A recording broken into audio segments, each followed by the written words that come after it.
What's going on, guys? This is Saturday, recording on Saturday. This is exciting. Very. Yeah. Are you still jet lag alone? 100%. Definitely a tough travel for the last couple of days, but we're here and we're happy and excited to be here. Even on a Saturday. Are you on a cheese deficit? Oh man, I'll tell you, even 24 hours of being back home, or at least in the States, I already feel like I lost like 6 pounds already. It's crazy. I've been eating just carbs, and fat, and it was great. It was so much fun. But bottom line, Riaz is happy. Yeah, exactly. Paulito, how you doing? Happy to be back, bro. Yes. I am doing good. I am great. I'm not hungover on a Saturday, which is good. It's a good way to start. But yeah, I'm happy to get going, to continue. Exciting. So yeah, let's dive into it. Paolo, I'm going to give you the stage since we're going to talk about proxies, and that's one of your expertise, and you're the most knowledgeable, I feel like, on this Zoom right now. So yeah, walk us through. What are we going to learn today? Proxies. Yeah. Why are we talking about proxies? Who cares about proxies? Everyone should care about proxies, and that's actually what we came here to talk about. So you got to understand, first of all, that public companies have to comply with certain rules regarding corporate governance. So what corporate governance does pretty much is stop founders or individuals from having too much control over a company, right? So when the company is private, you can do whatever you want, right? It's like your money.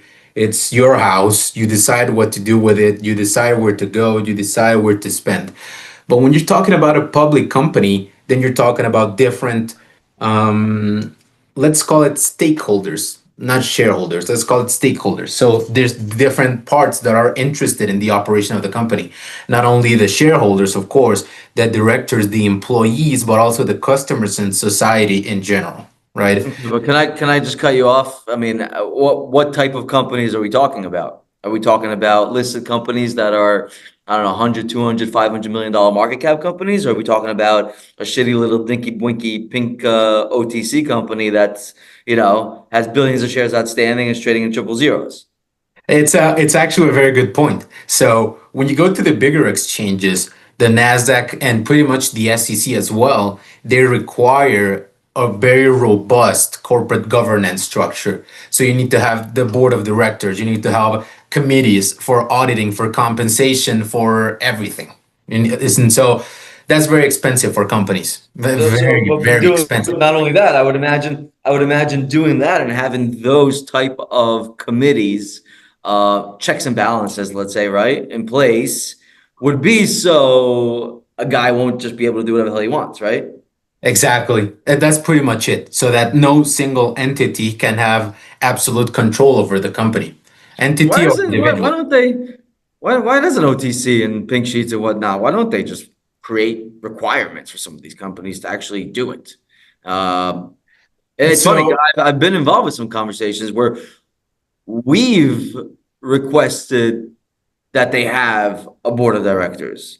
I mean, the bigger issue is that, like you said, it is expensive. So you have to get like D&O insurance, right? So you need like director insurance, employee, executive insurance, stuff like that, which, because nobody wants to be on the board of directors of a company that doesn't have the insurance. It's a shitty company, right? I mean, they don't want the risk on that. But we have definitely had those type of conversations where we've requested and said, hey, you need to create some sort of corporate governance, some sort of committee there. So the guy can't just do what he wants, right? You can't just go and do a corporate action without asking the stakeholders, just like you're mentioning. Yeah, and it's actually a very good point. So the OTC markets and for pink companies OTC listed companies, they don't require let's say a board of directors like a Nasdaq company does. And it pretty much comes down to the cost. So it's very expensive. Like members of the board of directors, they charge. It's not, it's not charity. unless you have Mother Teresa on your board of directors. But if not, then everyone's gonna need a paycheck. And when you talk about the biggest companies in the Nasdaq, the board of directors is Tim Cook. And do you think he's gonna take a $20,000 a year salary? Of course not. To be on the board of directors? No. And so when you go to smaller companies, you say, hey, the expenses of having a board of directors and whole corporate governance is going to bury the company. So that's why they waived away the requirement of having a board of directors. Some companies have it, because it's best practices. It gives you a better look. It's more attractive to investors. Some bigger funds don't invest unless there's a corporate governance. We should make that a requirement. Like, I should make it for myself. If I want to go invest in a company, I should make it. We should have a red flag right away in our due diligence checklist that, hey, if there's no board or audit committee or the board of directors is the owner and his brother, right? So no, exactly. That's another one. So that's requirements. They need to have him, his wife, his daughter, his son, the dog. Yeah, everyone. And you say, hey, if you're an investor, it's really your money at stake. It's not the founder, it's your money at stake as well. So you would like somebody to have some checks and balances in order to, hey, I'm not gonna go crazy and spend a lot of money on some shit that doesn't work. You need to have those checks and balances. I think it's a great due diligence tool to look at potential investments, to say, hey, before even going and digging into what the company does or their fundamentals or whatnot, and I'm sure there's funds out there that actually do this, just check the board. And if the board is like highly qualified guys with like multiple exits, educational background, no fraud, stuff like that, I bet you could. I would love to put a fund together that, a little portfolio of 10 companies that we're invested in just because of who the board is, and see what the return on investment on something like that would be. It could be really cool. Yeah, it's definitely a point. And, bringing this back over to the proxies, and what you said about different types of control, the proxy. So, okay, let's take it back a little bit. So when a company wants to do anything, pretty much anything that relates to the entity, they need to have approval from shareholders. Meaning a name change or a name change, a change of the auditor, a change of the bylaws. Or let's say that if you want to change your fiscal year, instead of being equal to the year end, if you want a 6/30 fiscal year, then you need to have approved by the shareholders.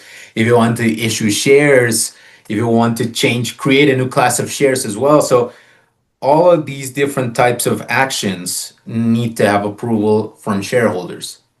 And one of the key parts about that approval is the voting control or the voting itself. So what usually happens, you need a certain percentage, right? I mean, you can't just, if everybody votes and says no, then it's no, right? But if 50% say yes. I wish it was that easy. So in theory, when a company is common stock, usually the common stock is entitled to one vote per share. So if I have, let's say that the company has 10 million shares issued and outstanding. So out there, it's 10 million votes.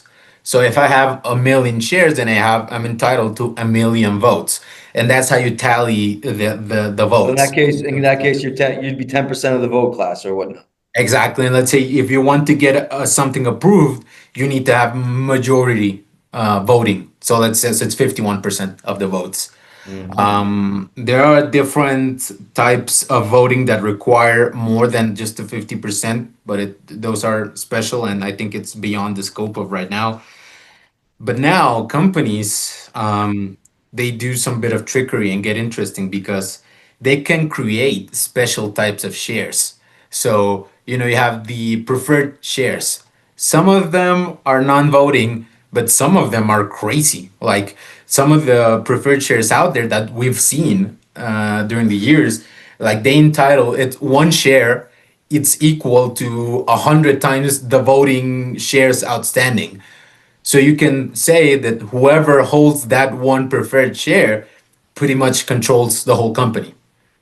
And when you're talking about checks and balances, that kind of throws the checks and balances out of the window, right? And really, you won't find too many listed companies, let's say, that have a class of securities or a designation that gives somebody that much control, right? Because that's the whole point of the board.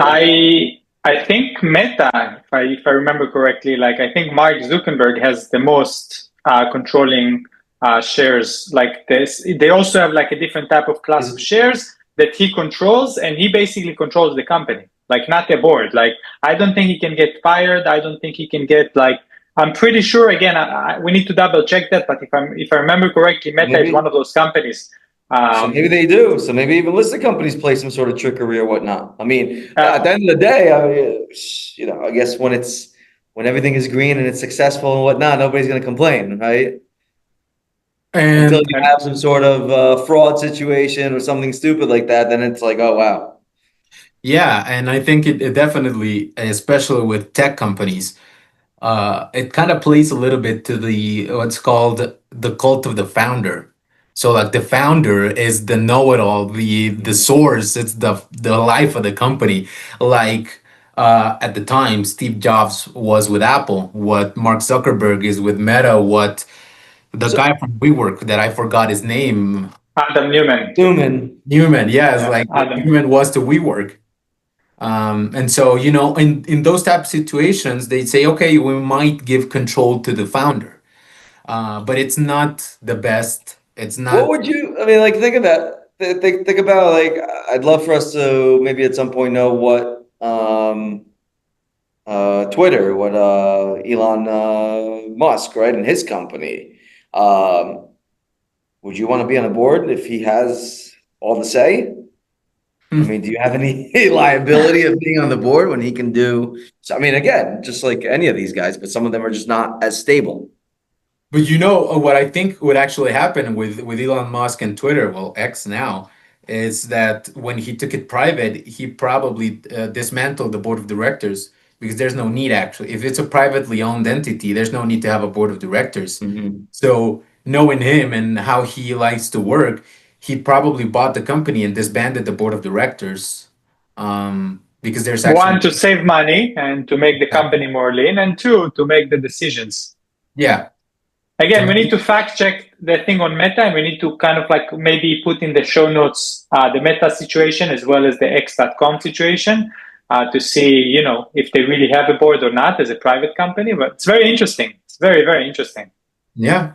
And so what all of that brings us to is that when companies require to do a certain action, whether it's a corporate action or there are other actions, for example, listed companies on Nasdaq, when they want to issue more than 20% of the shares outstanding, they need to get approval from the shareholders. So actions like that, they need to get approved. And so the way they get approved is by the proxy statements or the proxies. So it's not just for like voting on certain board of directors, the actual personnel or new executives or salaries, let's say, and stuff like that. It's also for issuance of certain kind of classes of securities because of the potential dilution that it might bring. Exactly. That's it. That's it. Like, let's say if my share is going to be diluted, I want to have a say on it, if I agree or not. Because if not, in some cases, the companies, it's the never-ending story, and it's what's called formally the principal agent problem. Let's say that the directors of the companies, what's their incentive to not do it, to not dilute? They really don't have any incentive. They are not owners, the directors. Most of the case, they're employees, they're not owners. So they don't have any, their stake is not going to be diluted. So they don't have any reason not to. And so in order to avoid that principal agent problem is why you put in all of the proxies and all of the voting. So let's say, hey, I kind of go crazy and issue tons of shares. I have to get approval from the other shareholders that are going to be impacted by what I do. That's the situation. But at the end of the day, if we're saying that there's a way for these companies to be tricky or to be smart or be creative and figure out a class of security that gives them certain rights or whatnot, does a proxy actually matter? That's a very good point. And there's anybody can find a way. There's always a way. And we all three know that securities lawyers are very smart people. So they know how to get around certain things. And that brings us back to the whole proxy statement. So when the companies want to do the voting, they have to issue the proxies. And in the US market, at least, there are two different types of proxies, what's called the 14C and what's called the 14A. And that plays into what you're talking about, into the trickeries and the whatever. So, real quick, the 14As, it's an invitation for shareholders to vote. So usually you see big companies, the Apples, like I'm a shareholder in Apple. I wouldn't say that I have a ton of shares, but I'm a shareholder. And a couple of months ago, it was the annual shareholders meeting, and I got my proxy. And it was, Vote? yeah, of course. I have to, even, I mean, I have like one, I don't think I even have one vote, but, you see what's going on. And you can, for example, I'm going to say, they were voting on Apple doing a report on how AI affects privacy in iPhone users. I don't think you can see my phone, but on iPhone users. And so I'd say, hey, that's something that I would like Apple to do. So I voted for that proposal. And if there's anything that I don't agree as a shareholder personally, I might vote against, you know? And so you get the 14A, and the 14A is an invitation to vote. And it's usually a formal invitation as well to the shareholders meeting. Sometimes it's inside, like for example, the Berkshire Hathaway meeting in Omaha that is like the mecca for investors. So you go to the actual meeting, but some companies they just do it as a virtual meeting. But I get to vote. And that's the thing with the 14A. So it's an invitation. They send me the list with all the proposals. Hey, we're going to elect directors, or we're going to ratify our accounting firm. We have proposals that you need to vote. And so I vote. And then after okay, so that's a good point. Before the meeting, there's what's called a pre-14A, which is just the information. And then after, you get the definitive 14A, which is the one that has the results of the voting. And so you see what motions were approved, which ones weren't, and you see all of that. And so when you see a company that files 14As, it's a good indication because it actually means that they are taking into consideration the shareholders because they're asking for you to vote, and also because there is no single entity with control over the voting. Because, for example, when you look at big directors, let's keep with Apple. So when you look at Tim Cook, he probably has a lot of shares in Apple. But if you tally up his shares and compare it against the outstanding, he probably doesn't even have more than 2% of the company. So he himself cannot approve any proposal. You have to vote. And when you're voting, you're not just voting as an individual, you're voting. And I think that's where most of the conspiracy theories come. You're voting with BlackRock as a fund manager that holds billions of shares of Apple. And all of the fund managers that have Apple, they're also voting as well. But there's no single entity that controls the voting. Now, the other type of proxy statement is the 14C. Now the 14C. Paulito, before you continue, I'm gonna have to drop the call. I have another call at 2, but I'm gonna let you guys continue, and I'm definitely gonna watch the recording. That was a lot of fun. Thank you, Paulito. Thank you, David. I'll see you guys next week. Good luck on your call. Thank you. Bye, guys. Okay, so the thing with the 14C is that the 14C is just a notice of an approval. It's not an invitation to vote. So when you get a 14C, it pretty much means that the request was approved already.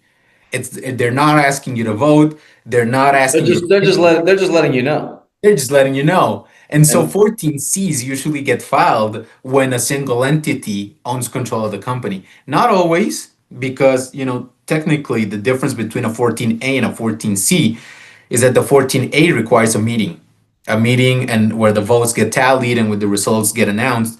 A 14C is what's called a written consent.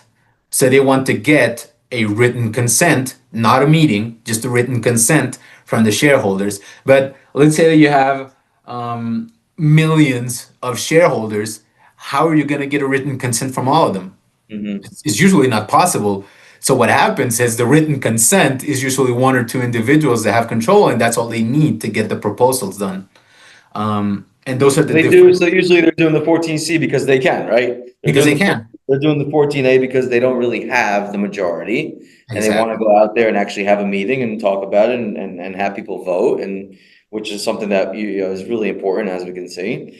And on the 14C side, it's hey, at the end of the day, we already know where the majority votes are, right? So we're just gonna let you know. We just need to let you know because that's probably a rule, right? Yeah, you have definitely. to let them know before it happens or whatnot. And it kind of gives you, it puts you on notice, right? So like, hey, one of the things I think that they talk about is like a reverse stock split, right? For a stock split, since it's a material event, it's a corporate action, that would probably be something that's on a proxy.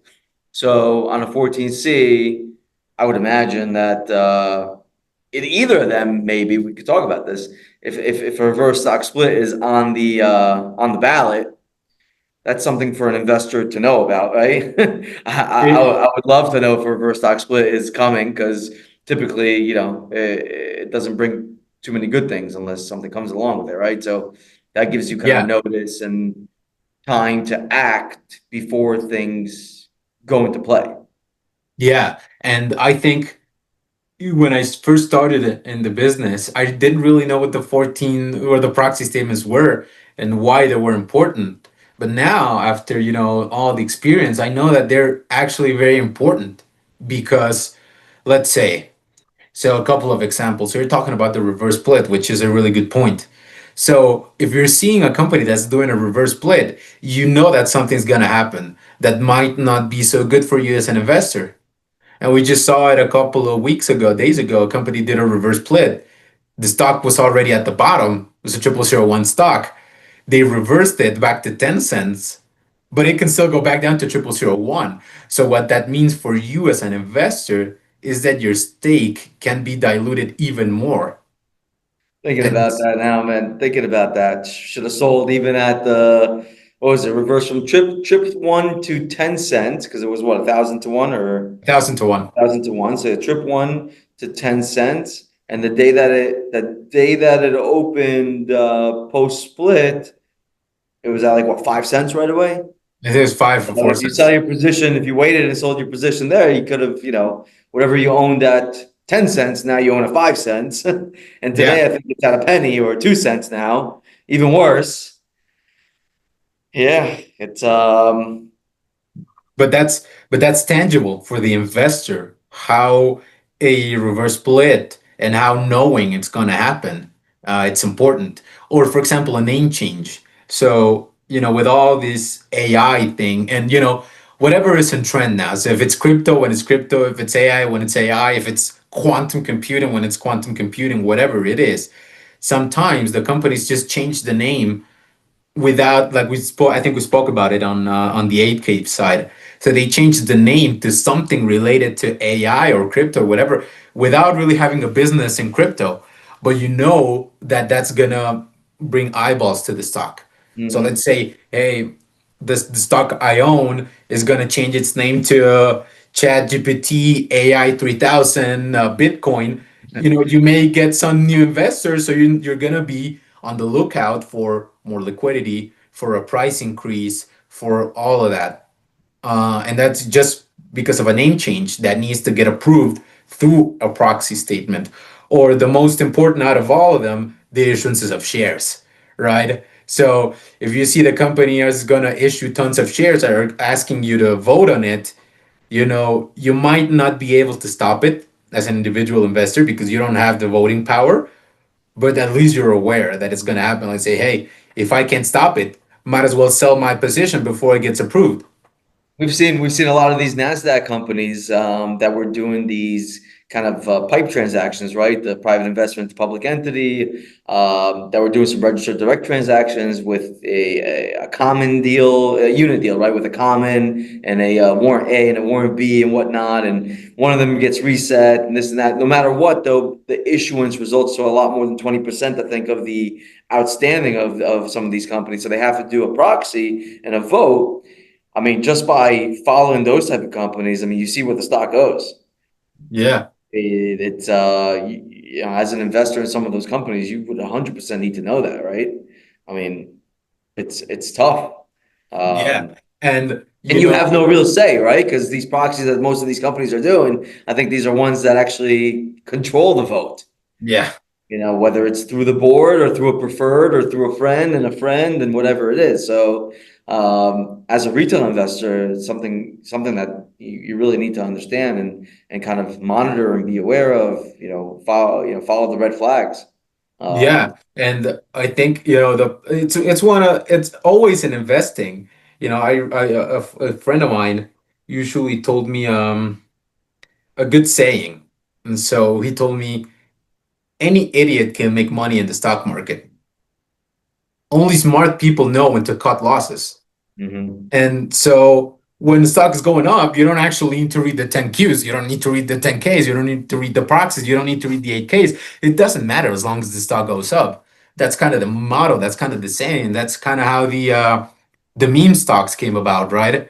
You don't need to ask any questions as long as the stock is going up. But when the stock starts going down, that's kind of when you need to start asking some questions. And so Musical chairs. When the music stops, that's when everybody's like, "Oh, I have nowhere to sit." yeah, exactly. And then you're scrambling trying to understand. And if you had looked before, like we know this because that's what we deal with every day. Like we see stocks drop like massively, and then you look at the outstanding and you see it increase, and you see, hey, they issued shares. So we know why it happened. If we weren't following that, we wouldn't know. We would think it's just the market doing things. Well, it might not be just the market doing things. It's a seller. And so if you go back and look at the proxies and say, hey, the company's approving for more than 20% issuance of shares. Okay, let's look back. Let's think, because in the proxy they have to disclose why they're issuing shares. If it's a conversion of node, if it's an ATM transaction, if it's a pipe, if it's a whatever. So you see the proxy, you see they're gonna issue shares, and then you go on down proxy and see the details, and you see, hey, they want to issue shares because a debt holder is converting out. Then I know it's gonna be selling pressure, and I know the stock is gonna drop, and I need to act accordingly. But again, I think we There's a cannot. lot. It seems like there's so much you can get out of a proxy. Coming into this call, I pretty much was saying, who cares, right? Because I feel like anytime I vote for something, it's irrelevant. I'm not sure if my vote really counts at the end of the day, because most of the companies that I see pretty much control the vote and do what they end up wanting to do and going that way. But after this type of conversation, it's like I think we should, as a retail investor, I feel like I should just focus on companies that have really good board. Really that wants to give the stakeholder, the shareholder, the opportunity to be a part of the growth of the company, the decision-making of the company, not have one person say and do what they feel like and what they want. I think that's a way to manage, to minimize and manage the portfolio. I also think the red flag situation, right? Seeing out, shares being issued, voting for certain investments, certain M&A transactions and so on. You make me think of like I know one of the podcasts we were talking about Ackman, right? And I can't remember the company that he was trying to be an activist in and he made a big investment. HHH or Yeah, Howard Hughes Holdings. Yeah. Yep. I'm assuming that somebody like him says, "Hey, I want to be on the board, or I want to designate somebody for the board," right? So my investment, now I own this, or now I do that. I need a board seat, right? He's not asking for a board seat for no reason. Yeah. Yeah, no. And of course, with those type of investments, you would expect the investor to do something good for you. Like to He's improve. sharing, the growth, right? I mean, he owns equity. Yeah. And it's a direct investment at a premium, so he's only sharing the risk as well. And I Where think is that stuff? Where has it increased in value since then, or is it kind of I think it's still running around $70 a share. Kind got of it? what And it that's was kind of where it was at that point in time. Yeah, yeah, interesting. what it was at that point. Yeah. I wonder how much it costs to do a proxy.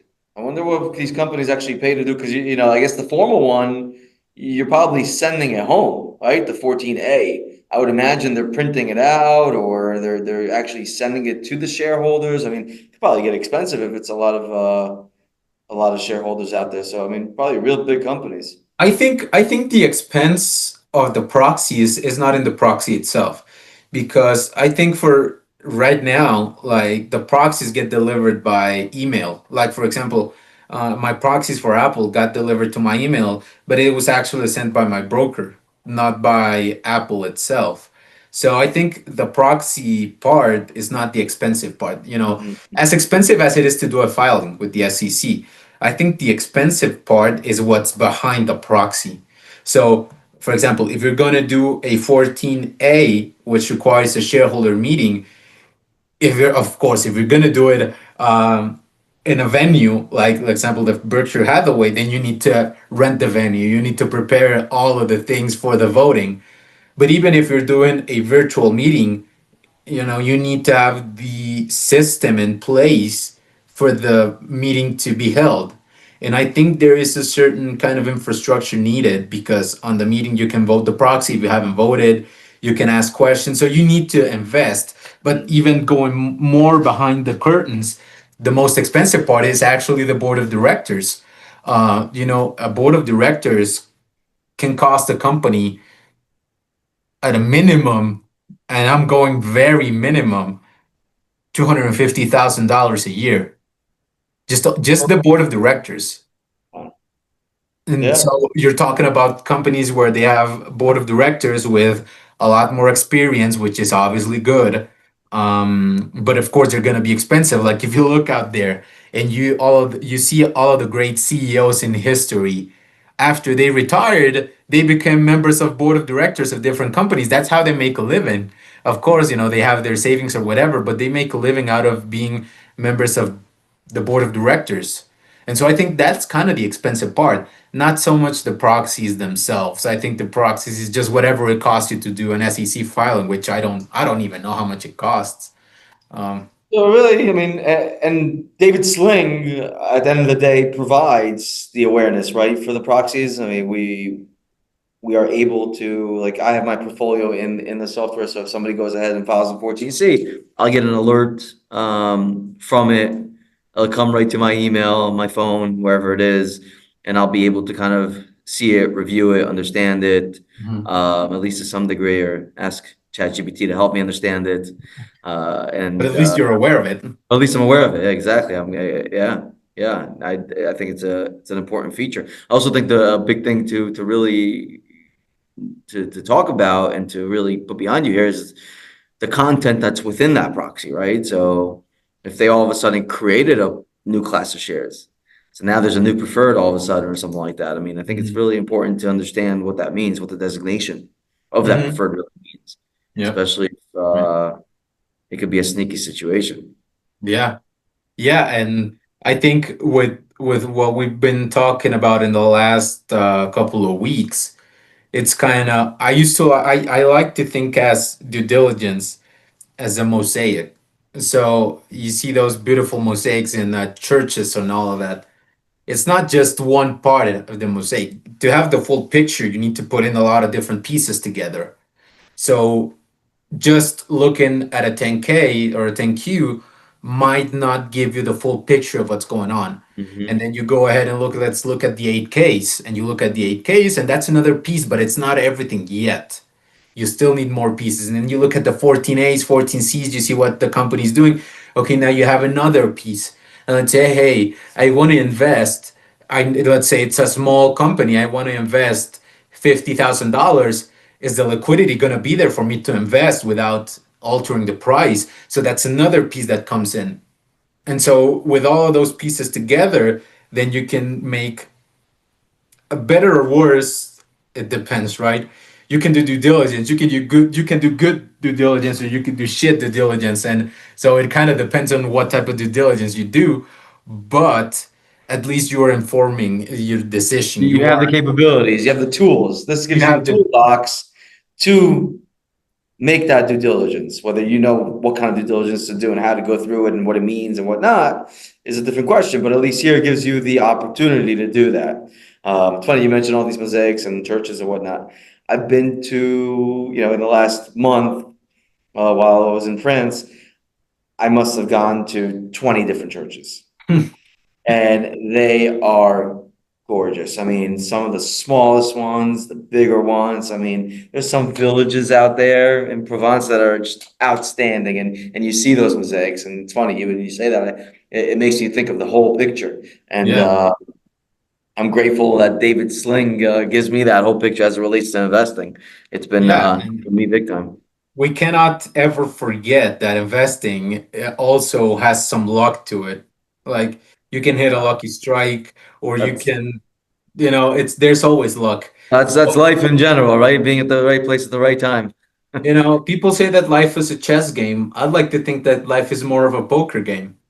It's a luck. You don't know others people's cards, so you don't know what you're playing against.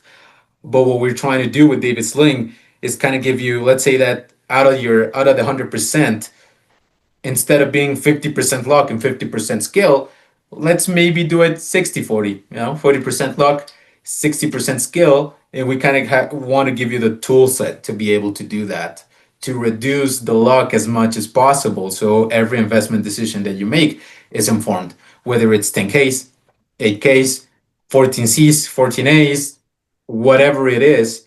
So you have the tools available. That's at the end of the day, that's the goal. So to sum it all up, make sure that you click on proxy statements as one of the things you'd like alerts for, and make sure that you actually take the time to read the content that's in those proxies, because you have to. There's a lot of skeletons behind that curtain. Yeah. Awesome. And if anything, just out of curiosity, that's how I like to look at things. Like, even if it doesn't help me, just out of curiosity, just to know, it doesn't hurt me to know a little bit more. So make sure to click those alerts on the 14Cs, make sure to read them, make sure to vote your proxies, and even better, make sure to invest in companies that have a proper corporate governance. And I think that's kind of mitigates all the other problems that we've been talking about for the last couple of weeks. Well, Man. I think it was a great episode. We hope you guys get some value out of it, and you can start making better, smarter decisions. Just read through it. It's only good. There's never enough information that you can have. So whatever you can have it, click it, read it, make sure you get the most you can before you invest, and that's it. That's what we can do. Amazing, man. Well, thank you. Great talking. Good seeing you. Have an awesome weekend. Enjoy Father's Day with your dad, and we'll talk soon. All right, we'll catch you next time, guys.